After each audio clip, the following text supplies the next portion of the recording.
ओम शांति। बाबा की 1 तारीख की अव्यक्त मुरली में बाबा ने कहा, आज बाप दादा अपने चारों ओर के स्वराज्य अधिकारी स्वमानधारी बच्चों को देख रहे हैं। बाबा ने बच्चों को अपने से भी ऊंचा स्वमान दिया, पाँवों में गिरने से छुड़ाए, अपने सिर का ताज बना दिया। तो आप बच्चे भी अपने को इतना ही स्वमानधारी समझते हो।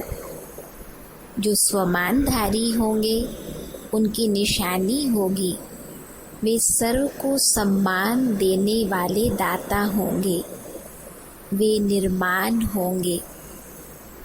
और जैसे बाप सबके प्यारे हैं, सबका प्यार है बाबा से, ऐसे ही स्वमानधारी बच्चे हद के प्यारे नहीं, बेहद के प्यारे होंगे। फिर बाबा ने कहा कि जैसे बाबा ने हर वर्ग वाले को स्वमान दिया, यूथ को भी विनाशकारी से विश्व कल्याणकारी बनाया, कन्याओं को भी शिव शक्ति बनाया, बुजुर्गों को ब्रह्मा बाप समान हमजिन्स अनुभव कराया। तो ऐसे आप बच्चे भी, अगर बाबा से हमारा प्यार है तो बाबा कहते चेक करो, ब्राह्मण परिवार से सर्व से भी हमारा इतना ही प्यार है।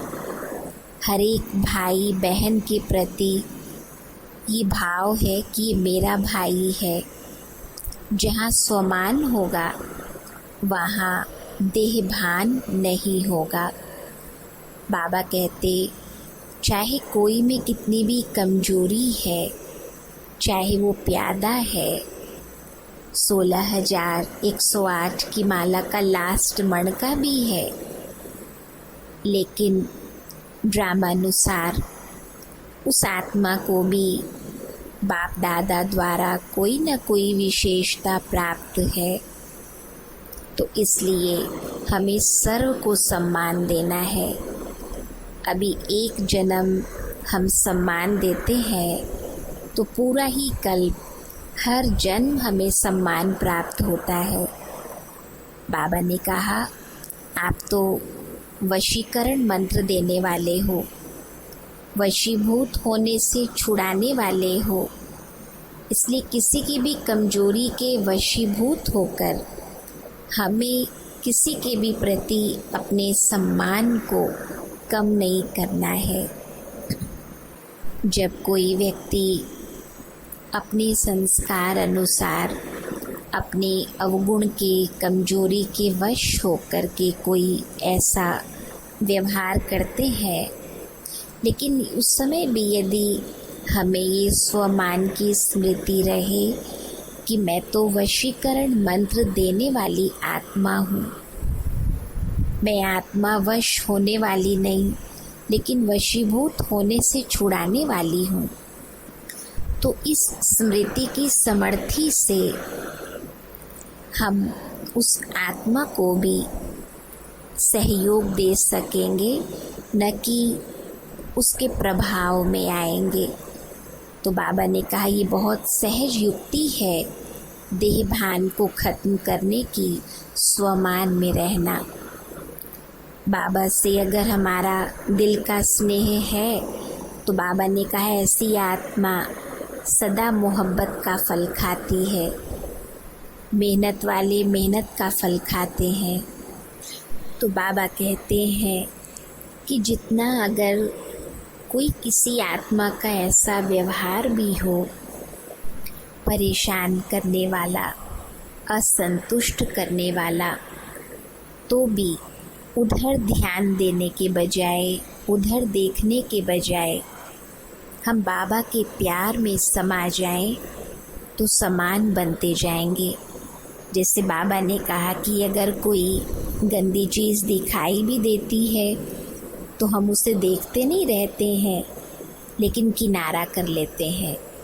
तो ऐसे उस समय उस आत्मा का, उसके पार्ट का, उसके उस बर्ताव का चिंतन करने के बजाय हम अपने मन को अंतर्मुखी बनाकर बाबा के प्यार में समाये रहें, तो फिर बाप समान संस्कार, वो गुण, वो हमारी स्थिति स्वतः ही बनती चली जाएगी और हमारा मन फिर से सबके प्रति वही आत्मिक भाव, शुभ भाव, स्नेह के भाव से भर जाएगा। क्योंकि ये सारी चीज़ें तो हमारे अंदर है ही है, लेकिन जब संपर्क में आते हैं एक दो के, तो उस कमजोरी का भी प्रभाव पड़ जाता है।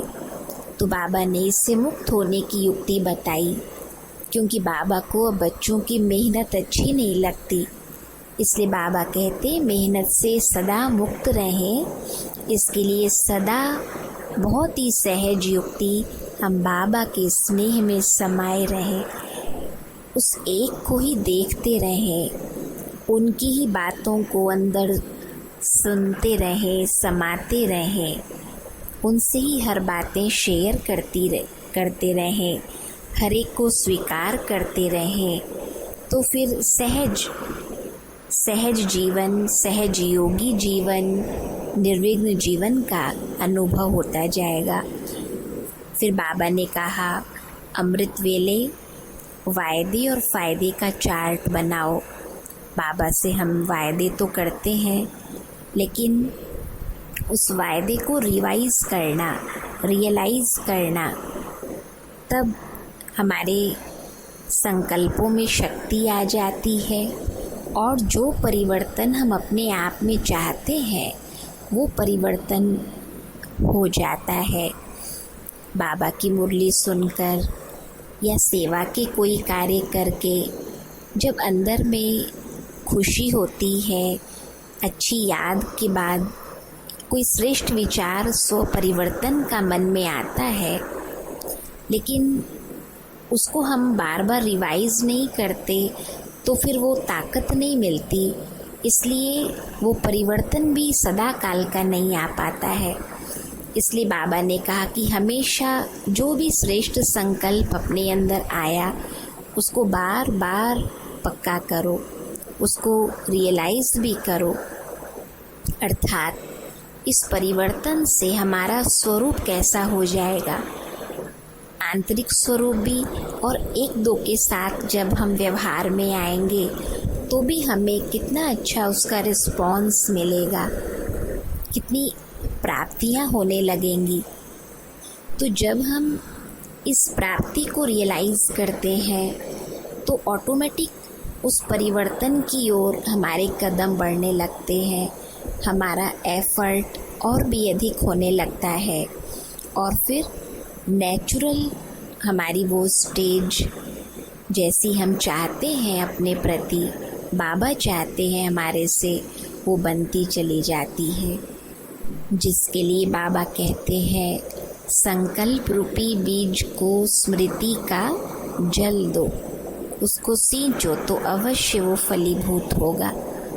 तो बार बार अपने अंदर श्रेष्ठ संकल्प को हम दोहराते हैं तो उसकी शक्ति हमारे अंदर बढ़ती चली जाती है और थोड़े समय में वो परिवर्तन हम खुद में भी महसूस करने लगते हैं।